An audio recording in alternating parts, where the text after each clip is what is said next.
Assalamualaikum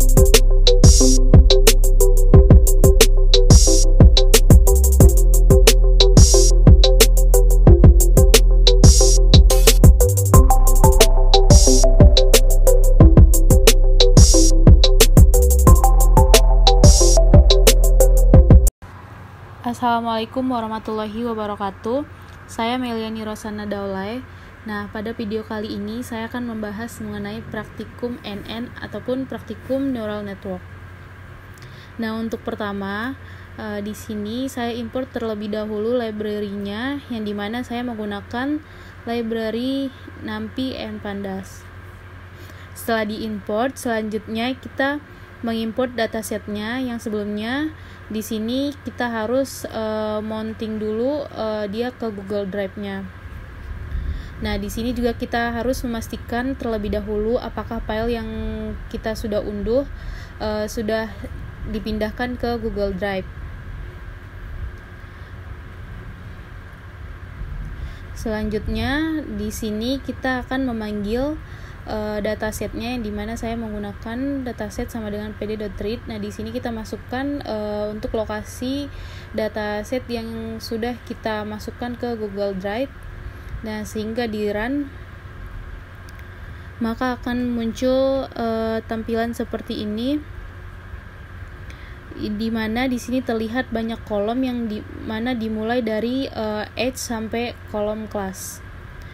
Nah, dari sekian banyak kolom di sini, kolom X sampai kolom obesity ini merupakan nanti akan dijadikan sebagai nilai X, dan nilai Y yaitu kelas ini dia akan dijadikan sebagai nilai Y ataupun targetnya. Nah, di kolom kelas ini dia kan belum berbasis integer. Jadi kita perlu melakukan pengubahan terlebih dahulu. Nah, misal nih ada di kolom gender. Nah, di sini kita ubah nih dalam kolom gender ini yang male dia menjadi 1 dan female-nya menjadi 0. Nah, begitu juga di voluria dan selanjutnya yang belum menjadi integer. Nah, untuk melakukan pemodelan kita juga bisa membuat objek baru. Misal nih di sini saya menggunakan numeric features, yang artinya feature ataupun data X yang tipenya itu angka dan yang ditampilin itu kolom X-nya aja, sedangkan yang lainnya bukan termasuk numeric feature. Nah, ini akan ditampilkan seperti ini, dan jika di run maka akan tampilnya seperti ini, ada H aja karena di sini di sini kan yang berbentuk integer itu hanya untuk H. Selanjutnya yang tidak termasuk numeric feature, kita harus ubah dulu dia ke dalam jenis feature yang bukan numerik.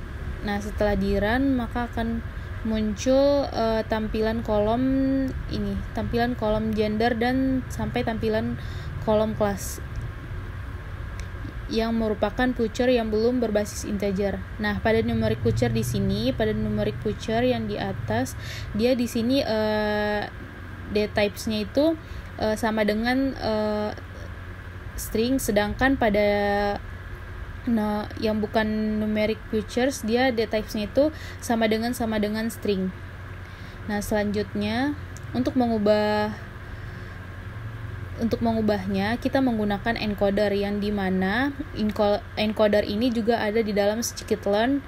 Sebelumnya kita import terlebih dahulu. Nah, di sini saya menggunakan label encoder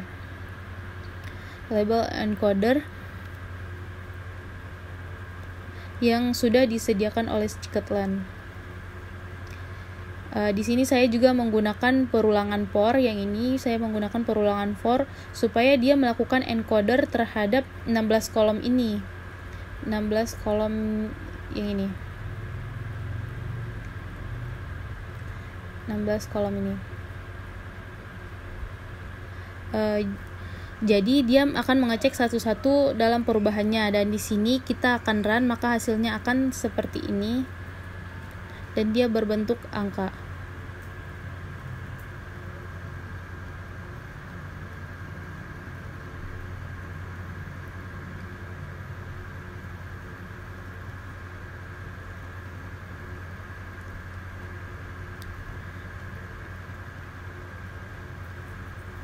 Selanjutnya untuk melihat perubahan datanya. Nah, di sini akan muncul tampilannya akan menjadi angka seperti ini untuk label encodernya tadi. Selanjutnya di sini untuk melihat perubahan datanya kita masukkan perintah dataset.head yang dimana jika di run maka akan terlihat data-data yang sudah kita ubah tadi dan di sini akan terlihat lebih rapi lagi. Selanjutnya di sini ada X sama dengan dataset.drop yang dimana artinya itu dia akan mengambil semua kolom kecuali kolom kelas yang akan dijadikan sebagai nilai X. Sedangkan untuk Y sama dengan dataset ini dia akan mengakses kolom kelas yang sebagai nilai Y-nya. Selanjutnya di sini kita juga dapat melakukan pembagian dari Xtrain, Xtest, Ytrain dan Ytest. Nah, seperti ini. Selanjutnya di sini setelah dibagi kita akan melakukan training dan testing yang dimana dalam pemanggilan metode classification NN ini jadi neural network yang digunakan di sini namanya perceptron yang dimana kita import terlebih dahulu terus kita buat variabel baru yang dimana bernama variabel modal untuk menampung hasil dari pemodelannya. Nah, jika di run hasilnya akan muncul seperti ini. Nah, berarti modelnya ini sudah berhasil di training. Selanjutnya kita akan melakukan prediksi. Nah, di sini saya akan melakukan 2 kali prediksi. Nah, jika di run maka hasilnya akan seperti ini yang dimana yang hasil dari 0,9945 ini dia itu merupakan hasil dari skor akurasinya. Sedangkan untuk 0,9679 ini dia merupakan hasil dari nilai prediknya yang berarti model sudah cukup baik untuk digunakan. Selanjutnya kita akan melakukan prediksi untuk objek baru. Nah, di sini saya membuat objek man1 yang terdiri dari array yang dimana datanya terurut dari 40 sampai dengan 1. Untuk nilai kita melakukan prediksi untuk man1-nya dan jika di run maka hasilnya akan muncul seperti ini yaitu angka 1 yang dimana artinya itu dia sudah positif diabetes dan di sini dia sudah bisa memprediksi. Nah, di sini ada grid search CV itu digunakan untuk modelnya jika memiliki banyak parameter dan jika kita gunakan model ini kita bisa tahu di antara parameter yang ada. Nanti si model akan menentukan berulang kali terhadap dataset aktivasi mana sih yang akan lebih baik digunakan untuk keempat activation ini. Keempat activation ini yang dimana ini ada identify, logistik, TAN, dan relu. Nah, caranya masih sama, kita import terlebih dahulu scikit-learn-nya. Lalu kita buat parameter baru. Di sini saya buat parameter params yang di dalamnya ini mulai dari ini sampai di random state ini merupakan parameter yang akan dicek. Di sini juga terdapat parameter estimator yang dimana yang ini estimator yang dimana itu digunakan model yang disamakan dengan model yang ada di NN. Terus di sini juga ada param grid itu nilai yang disamakan oleh nilai paramsnya. Nah, di sini juga ada njobs sama dengan 3. Ini tuh tergantung dari prosesor masing-masing gitu. Sedangkan perbos sama dengan 1 ini artinya kalau kita run maka hasilnya akan muncul seperti ini. Nah, di sini kan perbos sama dengan 1 berarti hasil dari run ataupun pesan yang akan muncul akan 1. Jika kalau misalnya kita buat perbos sama dengan 0 maka di sini pesannya tidak ada. Oke.